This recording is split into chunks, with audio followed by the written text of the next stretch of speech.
కీర్తనలు 47వ కీర్తన 2వ వచనం చదువుతున్నాం. యెహోవా మహోన్నతుడు, భయంకరుడు, ఆయన సర్వభూమికి మహారాజై ఉన్నాడు. అలాగే 8వ వచనం కూడా చదువుతున్నాం. దేవుడు అన్యజనులకు రాజై ఉన్నాడు.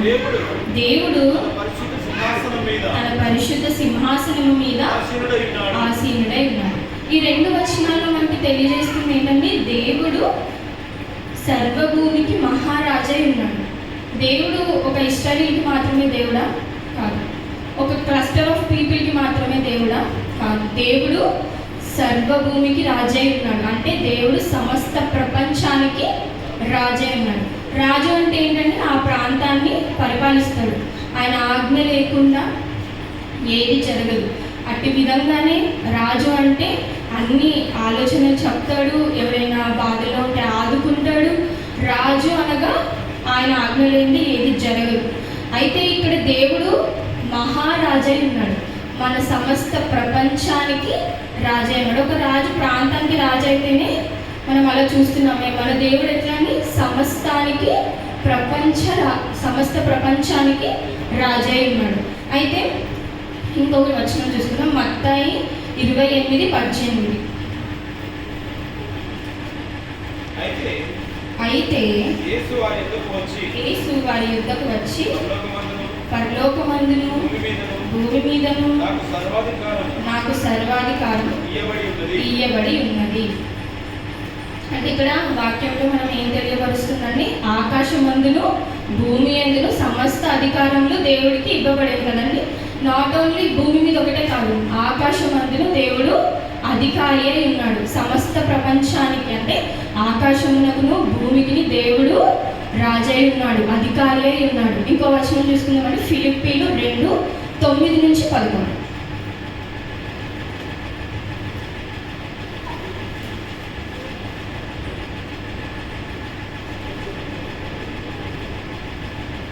ఫిలిప్పీలు 2:9-11.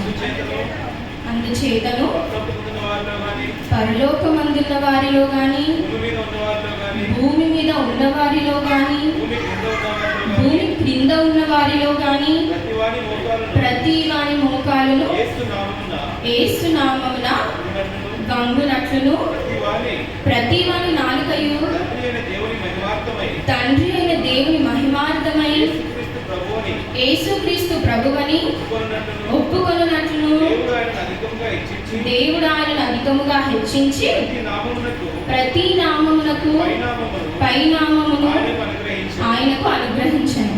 ఇంతకు ముందు వచనములో మనం చూసుకున్నాము సమస్త భూమికి రాజై ఉన్నాడు. మత్తయిలోకి వచ్చేసరికి ఏమని చెప్తున్నాడు? దేవుడు భూమికి ఆకాశమునకు అధికారి అయి ఉన్నాడు. ఇప్పుడు ఈ వచనంలో ఏం చెప్తున్నాడు? భూమి మీద ఉన్న వారిలోనే కాదు, భూమి క్రింద ఉన్న వారికి కూడా దేవుడు రాజై ఉన్నాడు. ఈ 3 వచనాల్లో మనకి తెలియజేస్తుంది ఏంటి అంటే మన దేవుడు చిన్న రాజు కాదని. అంటే ఒక క్లస్టర్ ఆఫ్ పీపుల్కి మాత్రమే దేవుడు కాదు, మన దేవుడు సమస్త ప్రపంచానికి రాజై ఉన్నాడు. అలాగే ఇప్పుడు 2 చూసుకుంటే 2వ అంశంలోకి వెళ్తే మనం ఆనందపూర్వకంగా ఆరాధన చేయాలి. కీర్తనలు 47వ వచనంలో కొన్ని వచనములు నేను చదువుతానండి. ఇక్కడ వాళ్ళు ఎలా ఆరాధించారో చూసుకున్నాం. సర్వజనులారా చప్పట్లు కొట్టుడి, దేవుని గురించి ఆర్భాటము చేయుడి, ఇంకా కీర్తించుడి, మన రాజును కీర్తించుడి, రమ్యముగా కీర్తనలు పాడుడి. ఇక్కడ మనం ఎన్ని రకాలుగా వాళ్ళు ఆరాధన చేస్తున్నట్లు చూస్తున్నామండి. చప్పట్లు కొడుతున్నారు, ఆర్భాటముగా, సంతోషముగా దేవుణ్ణి వాళ్ళు కీర్తిస్తున్నారు. రమ్యమైన కీర్తనలో దేవుణ్ణి వాళ్ళు కీర్తిస్తున్నారు. అంటే ఇక్కడ ఎన్ని రకాలుగా వాళ్ళు కీర్తిస్తున్నారో మనం చూస్తున్నామండి. అలాగే కీర్తనలు 1వ అధ్యాయము 1-2 వచనాలు. సమస్త దేశములారా యెహోవాకు ఉత్సాహధ్వని చేయుడి, సంతోషముతో యెహోవాను సేవించుడి, ఉత్సాహగానము చేయుచు ఆయన సన్నిధికి రండి. ఇక్కడ మనం తెలియజేస్తుంది ఏంటంటే ఉత్సాహగానము చేయుచు దేవుని సన్నిధికి రండి. ఫస్ట్ వచనంలో ఇక్కడ మళ్ళీ చూపిస్తున్నాం సమస్త దేశములారా. ఇందాక చెప్పిన విధంగా సమస్తానికి దేవుడు రాజై ఉన్నాడు. ఇక్కడ కూడా ఇక్కడ వాక్యంలో ఏం తెలియజేస్తుంది? సమస్త దేశములారా. ఒక ఇజ్రాయెల్ ప్రాంతానికి చెప్పట్లేదు, ఎవరికి చెప్పట్లేదు, సపరేట్గా ఎవరికి చెప్పట్లేదు. సమస్త దేశములారా యెహోవాకు ఉత్సాహధ్వని చేయమని చెప్తున్నారండి. ఇక్కడ కూడా మనం తెలియజేస్తుంది ఏంటంటే మన దేవుడు సమస్త ప్రపంచానికి రాజై ఉన్నాడు. అలాగే ఎఫెసీలు 5:19-20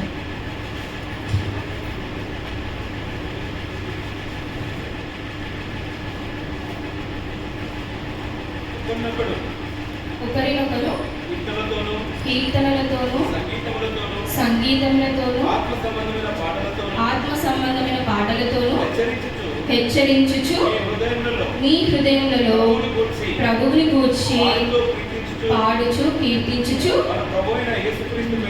మన ప్రభువైన యేసుక్రీస్తు పేరట సమస్తమును గూర్చి తండ్రి అయిన దేవుడికి ఎల్లప్పుడూ కృతజ్ఞతాస్తుతులు చెల్లించుచు క్రీస్తునందరి భయముతో ఒకరినొకడు లోబడి ఉండుడి. ఈ వచనంలో మనకి ఏం తెలియజేస్తుందండి? హృదయపూర్వకముగా స్తోత్ర గీతములు పాడుచు కృతజ్ఞతాస్తుతులు చెల్లించుడి అని. కృతజ్ఞతాస్తుతులు చెల్లించుడి అని ఉందా? ఎల్లప్పుడూ కృతజ్ఞతాస్తుతులు చెల్లించుడి అని ఉందా? ఎల్లప్పుడూ, ప్రతి విషయంలో. ఈరోజు మనకి ఇబ్బంది కలిగింది, ఇప్పుడు వచ్చిన వారందరూ గత వారంలో ఎన్నో ఇరుకుల్లో ఇబ్బందుల్లో ఉన్నవారమే. ఎవ్వరము 1 వీక్ నుంచి హ్యాపీగా ఉన్నామని లేదు. ఉద్యోగాల కోసమని, మ్యారేజెస్ కోసమని ఎంతోమంది ఎన్నో రకాలుగా దేవుడికి కన్నీటి ప్రార్థన చేసిన వారమే. కానీ ఈరోజు అందరం మనం ఎలా వచ్చాం? చాలా సంతోషంగా వచ్చాం. ఎందుకు? దేవుణ్ణి మన హృదయపూర్వకముగా మనం కృతజ్ఞతాస్తుతులు చెల్లించడానికి వచ్చాం. ఎన్నో బాధలు, ఎన్నో ఇరుకులు ఉన్నాయి. ఈరోజు అందరం మనం ఇక్కడ కూడుకొని దేవుణ్ణి ఆరాధించడానికి వచ్చాం కదండి. అయితే మరి వచ్చిన ప్రతి వారము కోరుకునే దేవుడు ఒక్కడే. ఏంటి అని కోరుకుంటాడంటే అందరూ నోరు తెరవాలి, అందరూ ఆరాధించాలి, నా నామం పేరట ప్రతి ఒక్కరు హృదయపూర్వకంగా కృతజ్ఞతాస్తుతులు చెల్లించాలని దేవుడు ఈరోజు మాట్లాడుతున్నాడు. అయితే 3వ అంశంలోకి వెళ్దామండి. 3వ అంశం ఏంటి అంటే ఐక్యముగా కూడి మనం ఆరాధించాలి. జనముల ప్రధానులు అబ్రహాము యొక్క దేవునికి జనులై కూడుకొని ఉన్నారు. అయితే ఇక్కడ అందరూ, అన్ని జాతుల వారు, అందరూ ఐక్యంగా కూడి ఇక్కడ దేవుణ్ణి ఆరాధిస్తున్నారు. దేవుడు ఏమంటాడండి? ఎక్కడైతే 2-3 నా నామం పేరిట స్తుతిస్తారో నేను అక్కడ ఉంటానని సెలవిచ్చిన దేవుడు అండి. అయితే ఇక్కడ మనకి వాక్యం ఏం తెలియజేస్తుంది అని అంటే ఇక్కడ అందరూ కూడుకొని దేవుణ్ణి ఆరాధించసాగిలి. అయితే మనం ఇక్కడ ఎంతోమంది కూడుకొని దేవుణ్ణి ఆరాధిస్తున్నాం కదండి. దేవుడు మన మధ్యలో నివాసము చేస్తున్నాడని మనం నమ్ముచున్నాం కదండి. అయితే మరి మనం అందరం ఎంతమంది ఆరాధిస్తున్నాము? ఐక్యముగా కూడి ఆరాధించమన్నారు కదండి. ఇక్కడ నా ఒకటే ఆశ ఏంటి అంటే ప్రతి ఒక్కరూ ఈరోజు హృదయపూర్వకంగా మీరు మీ ఆరాధనలు దేవుడికి చెల్లించవలసిందిగా కోరుతున్నాను. యేసు ఆకాశానికి ఆరోహణమాయెను. అయితే 47వ అధ్యాయం 5వ వచనంలో చూసుకుంటే దేవుడు ఆర్భాటముతో ఆరోహణమాయెను, బూరధ్వనితో యెహోవా ఆరోహణమాయెను. అయితే ఇక్కడ మనకు తెలియజేస్తుంది ఏంటంటే దేవుడు ఆరోహణమయ్యారు అని తెలియజేస్తుంది కదా. ఆరోహణం అయ్యాక దేవుడు అక్కడ ఎక్కడున్నాడండి? దేవుడు ఎక్కడ ఉంటున్నాడు? తండ్రి కుడిపార్శ్వం దగ్గర ఉంటున్నాడు. ఆ వచనం చూసుకున్నవాడు హెబ్రీలు 1:3. ఆయన దేవుని మహిమ యొక్క తేజస్సును ఆయన తత్వం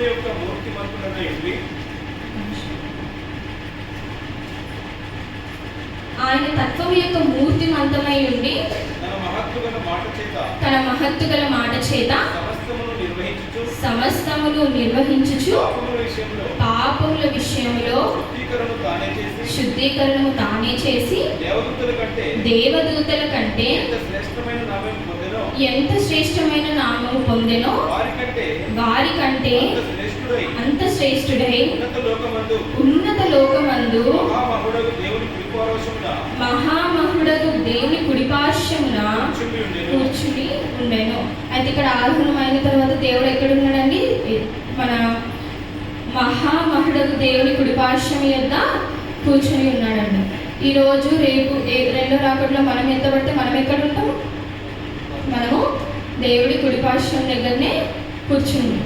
అట్టి మనకి అట్టి విశ్వాసం ఉండాలి.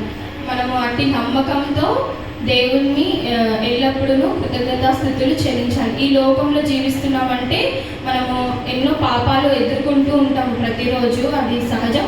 కానీ మనం ఎంత దేవుని అడుగుజాడలు ఎందుకు నడుచుకుంటున్నాం అనేది ఇంపార్టెంట్ అండి. అయితే పాపం చేయని వారు ఎవరూ లేరు. కాకపోతే మనం ఆ పాపాలు ఒప్పుకుంటున్నామా లేదా దేవుని యొద్ద, ప్రతి క్షణం మరి దేవుడిని ఎల్లప్పుడూ స్థుతిస్తున్నామా లేదా అని మనల్ని మనం ఎప్పుడు పరీక్షించుకోవాలి. అయితే లాస్ట్ అంశంకి వచ్చేసరికి మన ఉద్దేశం ఏంటి అంటే మనది విశ్వాసము, ఆరాధన, పరిచర్య, ఇవి 3. అయితే విశ్వాసము అంటే ఏంటంటే మన యాకోబు ఎప్పుడో ఒకటి చెప్తారు, ఆవగించంత అవిశ్వాసం కూడా నాలో ఉండని బాబు అని చెప్తారు. ఆవగించంత ఎంతంటే చిన్నది, అంతటి అవిశ్వాసం కూడా దేవుడు మనకి వద్దు అని అంటున్నాడు. ఎందుకంటే మీ తల వెంట్రుకలన్నీ ఆల్రెడీ లెక్కింపబడి ఉన్నవి, మీరు భయపడని అవసరం లేదు అని అంటుంది. రెండో రాజులు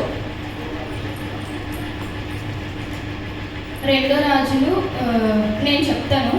18వ అధ్యాయం 19వ వచనంలో ఏం జరిగిందో నేను చెప్తానండి. అయితే యూదా రాజైన హిజ్కియాకి ఒక వార్నింగ్ లెటర్ వస్తుందండి. ఎక్కడి నుంచి అంటే అసిరియా రాజైన సెనహెరీబు నుంచి ఒక వార్నింగ్ లెటర్ వస్తుంది. ఏమని అంటే మేము యూదులందరినీ, ఇశ్రాయేలీలందరినీ ఆక్యుపై చేసేసుకుంటాము, అయిపోయింది, మీ అందరినీ మేము ఆక్యుపై చేసేసుకుంటామని ఒక వార్నింగ్ లెటర్ వస్తుంది. దాంతో హిజ్కియా ఏం చేస్తాడంటే మోకాల మీద ఉండి దేవునికి ప్రార్థిస్తాడు. నాకు సహాయం ఎక్కడి నుంచి వచ్చును, ఇలా నాకు ఒక లెటర్ వచ్చింది అనేసని మొరపెడుతూ ఉండగా దేవుడు యెషయా భక్తుని ద్వారా వాగ్దానం చేస్తాడు. ఏమనంటే నేను మిమ్మల్ని కాపాడుతానని దేవుడు వాగ్దానం చేశాడు. వాగ్దానం చేసిన రీతిగా ఏం చేశాడో చూద్దామని. 2వ రాజులు 19వ అధ్యాయం 35వ వచనం. ఆ రాత్రియే యెహోవా దూత బయలుదేరి అష్షూరు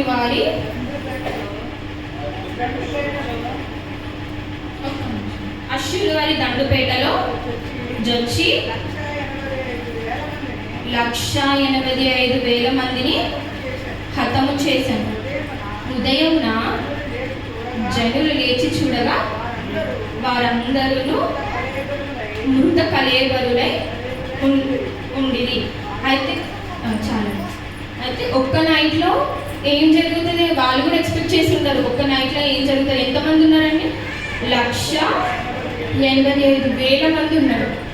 వాళ్ళందరినీ ఒక్క నైట్లో దేవుడు హతం చేసేసాడు. దేవదూతకు ఆజ్ఞాపించగా 1 నైట్లో అంతమందికి దేవుడు ఒకే నైట్ హతం చేసేసాడు. అంటే వాళ్ళు ఎంత విశ్వాసంతో ప్రార్థించి ఉంటారు ఏమో. మన జీవితంలో కూడా కష్టాలు, మనం ఒక నైట్, అదే మనకి వాక్యంలో ఉంది కదా, రాత్రి అంతా మనం ఏడ్చినా ఉదయంలో దేవుడు మనం నోటి నిండా నవ్వుంచే దేవుడు కదండి. ఎన్నో ఇరుకులు ఇబ్బందుల్లో ఉన్న మనలను దేవుడు ఒక్క రాత్రిలోనే మన జీవితాలు మార్చేయగలడు. అలా మార్చబడినవే మన జీవితాలన్నీ. ఎన్నో కష్టాలు, నా జీవితం కూడా ఒక సాక్ష్యమేనండి. రాత్రంతా ఎన్నో దుఃఖాలు మనలో ఉండొచ్చండి. కాకపోతే పొద్దున లేవగానే దేవుడు మనకు ఒక దారి చూపిస్తాడు, మన నోటి నిండా నవ్వుంచుతాడు. అంటే విశ్వాసం మనకు ఉండాలి. అయితే కొంతమందికి ఎక్కువ విశ్వాసం కూడా ఉంటుంది. ఎట్లా అంటే ఏం చేయరు, దానికి ఇప్పుడు ఫర్ ఎగ్జాంపుల్ నేనే ఉన్నాను అనుకోండి, ఎగ్జామ్కి ఏం ప్రిపేర్ అవ్వకుండా దేవుడు చూసుకుంటాడులే, ఏముంది రాస్తాను, దేవుడు నాకు మాట ఇచ్చాడు. లేదంటే ఈరోజు వాక్యంలో సంఘ కాపర్తం ఏం మాట్లాడాడంటే విశ్వాసం ఉంచండి, దేవుడు మీకు తోడుగా ఉంటాడు. ఆ దేవుడు నాకు తోడుగా ఉంటాడులే, నేను ఎగ్జామ్కి ప్రిపేర్ అయితే ఏంటి, అవ్వకపోతే ఏంటి, దేవుడే రాస్తాడు నా పక్క నుండి అని అనుకుంటే అవుతుంది. అంటే మనం చదవకుండా, మనం దాన్ని ప్రిపేర్ అవ్వకుండా లేదు కదా. మనము దేవుడి అడుగుజాడలేదో నడుచుకోవాలి. దేవుడిని మనం మన పని ఏంటండి, దేవుడికి మాదిరిగా మనం నడవాలి. అప్పుడు దేవుడు ఆశ్చర్యకార్యాలు మనం మొరపెట్టని అవసరం లేదు, ఆటోమేటిక్గా అవే మనకి కనపరుస్తూ ఉంటాడు. దేవుడు అడుగుజాడలేదు నడవకుండా, ఏమి చేయకుండా దేవుడు నాకు చేస్తాడు, దేవుడు ఏదో ఒక రోజు ఆశ్చర్యకార్యం చేస్తాడు, నేను అలా కళ్ళు మూసుకొని ఉంటాను, నేను ప్రార్థించను, నా కోసం ఇంకొకరు ప్రార్థిస్తున్నారు, నా సంఘ కాపరి ప్రార్థిస్తున్నారు, నా సంఘస్థులు ప్రార్థిస్తున్నారు, నా తండ్రి, నా తల్లి, నా తమ్ముడు ప్రార్థిస్తున్నారు, నాదేముంది, ఇంతమంది ప్రార్థన వినకపోతాడా దేవుడు, నేను చేయాలా ఏంటి అని అనుకుంటా ఉన్నాను. కాదండి, మన ప్రార్థన, మన గురించి మనం చేసుకునే ప్రార్థన ఎంతో ప్రాముఖ్యమైనది. అలాగే మనం నడవాలి. నేను ఫస్ట్ చెప్పబోయేది ఏంటి అంటే, మనం దేవుని అడుగుజాడలేదు ఫస్ట్ నడవాలి. ఆ తర్వాత ఆశ్చర్య కార్యాలు ఆటోమేటిక్గా దేవుడు నీ జీవితంలో చేస్తూనే ఉంటాడు. అయితే ఫస్ట్ నేను చెప్పేది ఏంటి అంటే, మరి ఆ నైట్ వాళ్ళందరూ అనుకోలేదేమో అంతమంది ఒకేసారి చచ్చిపోతారు. అట్టి విశ్వాసం మన జీవితంలో ఉందా? మరి అట్టి విశ్వాసం మనందరికీ ఉందా? దేవుడు మన జీవితంలో ఆశ్చర్య కార్యాలు చేస్తాడని నమ్ముచున్నారా? నమ్ముతున్న వారమైతే మరి ఎట్టి విశ్వాసం ఉంది? మనల్ని మనం పరీక్షించుకున్నాం. మనల్ని మనము పరీక్షించుకొని మన విశ్వాసం ఎక్కడి వరకు ఉంది, మనం ఎలా ఆరాధిస్తున్నాం, మనం పరిచర్య చేస్తున్నామా లేదా? అయితే పరిచర్య అనగానే మన నడవడిక వాళ్ళలో మార్పు తేవాలి. దేవుడు ప్రత్యేకంగా మనల్ని ఏర్పరచుకున్నాడు కాబట్టి మనం ఎలా ఉండాలి? మన పరిచర్య మాటల ద్వారా కాదు, మన క్రియల ద్వారా ఉండాలి. మన క్రియలు, ప్రతి క్రియ దేవుని ప్రతిబింబంగా ఉండాలి. అది రిఫ్లెక్షన్ చూపించాలి. అరే వీరు చూడంగానే క్రిస్టియన్స్ అని ఎలా కనిపెట్టాలి అని అంటే, వినయంగా ఉండి ఇలా కాదండి, మన క్రియలు తెలిసిపోతాయి. మన క్రియలను బట్టి వాళ్ళు మనల్ని గుర్తించాలి. అయితే ఇప్పుడు మనం చూసుకుంది ఏంటండి? విశ్వాసము, ఆరాధన, పరిచర్య. ఇవి 3 మనం చేస్తున్నామా లేదా? ఇవన్నీ మన హృదయపూర్వకంగా పాటిస్తున్నామా లేదా? అయితే మనల్ని మనం పరీక్షించుకొని ఈరోజు దేవుడికి, నాకు కాదని సమాధానం, దేవుడికి మీరు మీ సమాధానం మీ ఆరాధన ద్వారా తెలియజేయండి. నాకు ఒక 3 క్వశ్చన్స్, ఆ 3 క్వశ్చన్స్కి సమాధానం నాకు వద్దు, దేవుడికి చెప్పండి. దేవుడు ఇప్పుడు మన జీవితంలో, అంటే మీ జీవితంలో రాజుగా ఉన్నాడనే విశ్వాసం మీ జీవితాన్ని ఎలా ప్రభావితం చేస్తుంది? ఎలా ప్రభావితం చేస్తుంది అనేది. రెండవదిగా, మీ ఆరాధన హృదయపూర్వకంగా ఉందా లేదంటే ఆచరణగా ఉందా? ఇంకొకటి, మనము మన పరిచర్య చేస్తున్నామా లేదా? అంటే పరిచర్య అంటే మరో విధంగా కాదండి, నేను అనేది మన క్రియలను బట్టే మన పరిచర్య ఎక్కడున్నా ఎలా ఉంటుంది అని అంటే, మనం దేవుడి అడుగుజాడలేదు నడుస్తున్నామా లేదా? మనల్ని మనం పరీక్షించుకొని నాకు కాదని సమాధానం దేవుడికి ఈరోజు ఆరాధన ద్వారా ప్రతి ఒక్కరు తెలియజేయవలసిందిగా కోరుతున్నాను. ఈ చిన్ని వాక్యం దేవుడు దీవించిన కాక. ఆమేన్.